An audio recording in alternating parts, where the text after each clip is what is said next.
Okay, ladies and gentlemen, we'll start the post-race press conference here for the Pertamina Grand Prix of Indonesia at the Pertamina Mandalika circuit at round 15. Congratulations to our race winner, Prima Racing's Jorge Martin.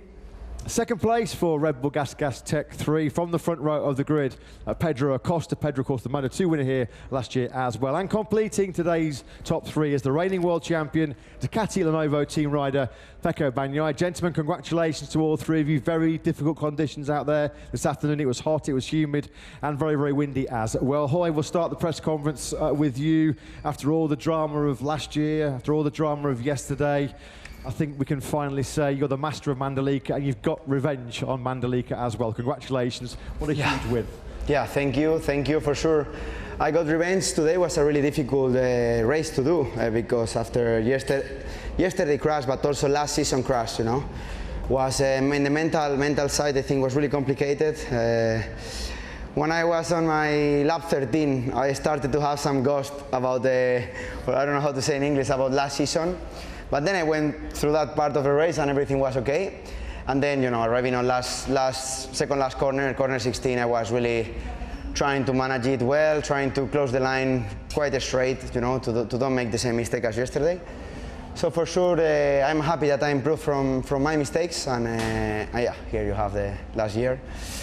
So yeah, let's keep the momentum. For sure, every race weekend is different. And this weekend I was maybe too confident. I felt really strong, so everything became so good that I was too confident, and then I did a mistake. So I need to be a bit more alert, let's say. And yeah, let's see what we can do next time. It wasn't easy because the gentleman to your right was pushing you so hard. It was a great ride from Pedro. The gap did come down to 0.6 of a second at one point. Did you feel like you were always comfortable in managing that lead? So I was really confident till I had some 1.4 gap, and then he was catching, and I was quite calm. I was trying to keep the same pace, so he catch me 0.6, but at some point I found something else. I found a bit more of a speed in the first part of the track, so then I started to build again a bit of gap. So I was under control, trying to not take all the risk. Sometimes I was risking a bit to try to increase the gap, but even if Pedro won today, I was you know, happy with the result, because the important thing was to finish, to build confidence, and to do a good result. Was that the slowest turn 16 you've ever done here in Mandalika on that last lap, just to make sure you won? And what about the celebration afterwards, Jorge, when you were with the marshals and you kissed the tarmac? So yeah, I think I wasn't original because I did the same as Pecco in Montmeló. After crashing in that corner, I don't know if he stopped. I don't remember. You stopped or in Montmeló or not?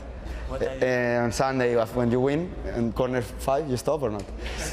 Yeah, so I wasn't really original, but I stopped and I kissed the floor, so it was a bit different. But for sure, I think that it's even better when you crash and you win than when you win both races, because the feeling is like all revenge.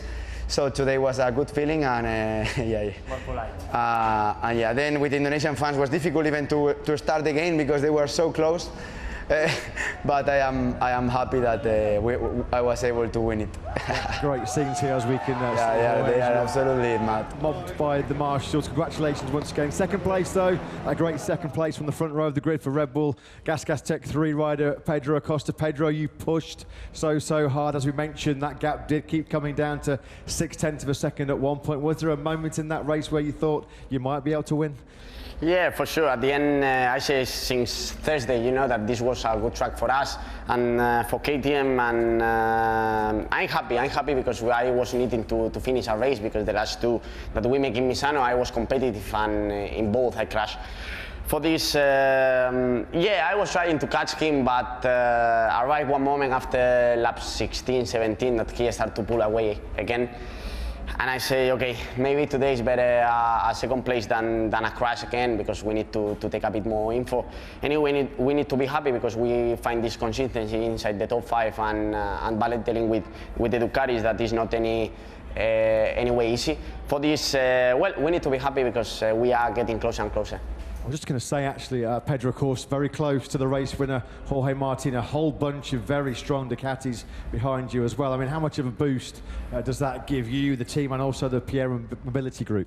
Well, for sure, the team and the factory deserve this result. You know, they are working like hell, you know, to bring this bike to the top level, and we are getting closer. You know, I only want to thanks to all the testing with Danny and Paul, to all the people in the factory in Mattighofen that is making a lot of work to bring us something new, and also to all the team here in the track that they are putting all his lives in this project for this. We are getting closer, and I think they deserve more than even myself. And Pedro, I do have to ask you, of course, at the moment you are under investigation for a possible tyre pressure infringement. What's your reaction to that? Well, I will not be worried until I see something. Something confirmed. Yeah, for this. Anyway, for sure I could be happier, and I could be even sad for this. Let's try to don't think about it. Well, after a fantastic ride, we really do hope that you do get to keep that second place, because you certainly deserved it, Pedro, after a great weekend. Congratulations to you and the team. Completing the podium then is the world champion, Ducati Lenovo team rider Pecco Bagnaia. Pecco, it was always going to be a tough battle in those hot conditions, made even tougher by another difficult start for you. Talk us through what happened in those first few seconds of the race. Nothing. I tried to do the same start as yesterday, but the clutch had a different reaction, and I had a little wheelie and then started to spin. I didn't lost many positions, but after the start I was a bit too careful in the first lap, so I started to lose positions, and I struggled a bit to gain back those positions, because I was fast. My pace after some laps was very fast. The fastest lap I think was very close to the one I did Bestia was very close to mine. So yeah, and I did a 1:30.5. Unfortunately, straight after that he crashed at the first corner. My pace were very strong, but wasn't enough to overtake the riders in front of me easily, because I needed maybe 10 laps to overtake Bet, and because I was struggling a lot with the traction of his bike, and as soon as I overtook him, frankly, it was much easier, because with the same bike as me, I was knowing what to do better, and nothing apart that.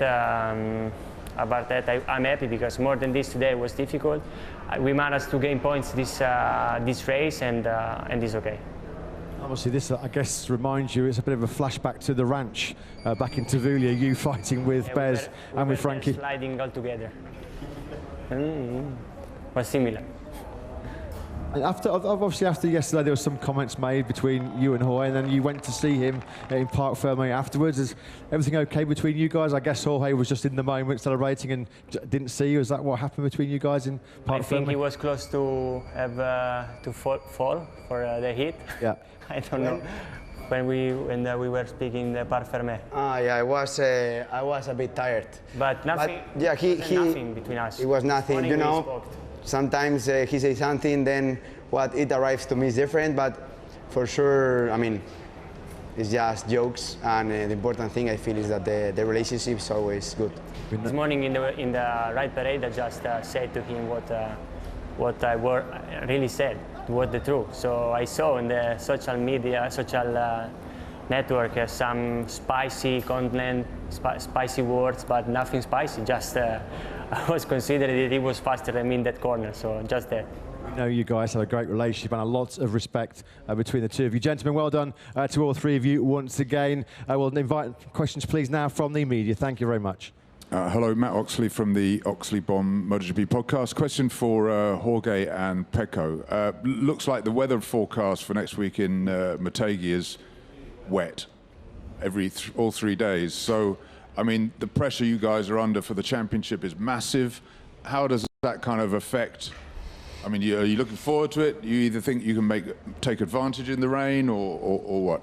So for my side, I will wait till Thursday to take a look into the meteo, because I think this season, excepting here, all the races was going to rain and then never rain. So I will wait till Thursday, then we will see. The condition is always different. If it's all rainy, it will be super tough. I think for us more, because when you are battling for a championship, everything becomes with more tension or more pressure, but last season was raining and it wasn't a big problem. I think Motegi is a good track for, if it's raining, I think the grip level is good. So yeah, let's see, and yeah, for me, I will wait a little bit, and maybe we'll improve.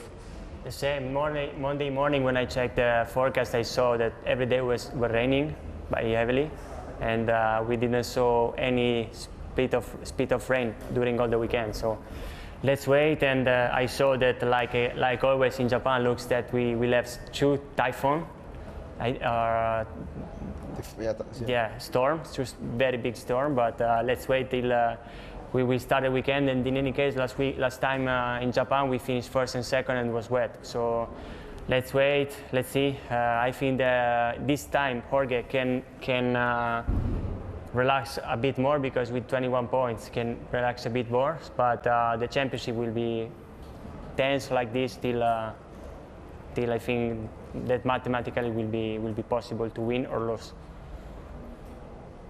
Yes, Mela Chercoles, Diario AS on your right. Question for Pecco. I asked you yesterday if it will be good result for today, finish behind Martin if he win the race. Today, who win in thinking the title this weekend, you or him? Who will win the title? No, who win thinking in the title this weekend? I didn't understood, sorry. Chi pensi che ha vinto questa gara pensando nel campionato? Questo weekend pensando nel campionato? I don't know. We did the maximum both, and for Jorge it was important, I think, win today, because we're from Le Mans with a win, and it was important also for his mentality. And for me, it was important to gain points, and we didn't manage to gain points, but we closed a bit the gaps in terms of championship by 3 points. So we have 21 now and are less than after Misano. So this is just a point of start, and we have to continue like this. Sorry, another question from Matt Oxley. Pecco, that pass you did on Frankie, I think it was, someone said on TV that you used your ride height there. And do you normally use your ride height there? And I mean, it's a bit like pressing DRS in Formula One, I suppose. So, I mean, if that worked then, why don't you use it every lap there? I was using it just when I was under 1 second from the guys behind me. But no, when it depends from my exit from corner 8, because if I was exiting with a much more angle, it was useless to use it because the spin can be worse, and the slide too. But this time I was exiting super well, so I used this, and was surely a good help. Michel Turco, Motor Review. Another question for you, Pecco. You said it was easier to pass Frankie than Bez because he has the same bike and you knew what to do. What did you see on the GP23 doing better than your bikes? What I'm saying from the start of the season, the GP23 have more traction than our bike, and in this kind of circuits is more affecting the acceleration because the rear grip is not too high, and in that part of first acceleration the GP23 have a bit more. So I'm not saying that it's a big step, but it's a little step that in some situation can help. Okay, guys, I think the media are happy. Well done to all three. We'll see you in a few days' time in, well, hopefully a dry Japan. Thank you.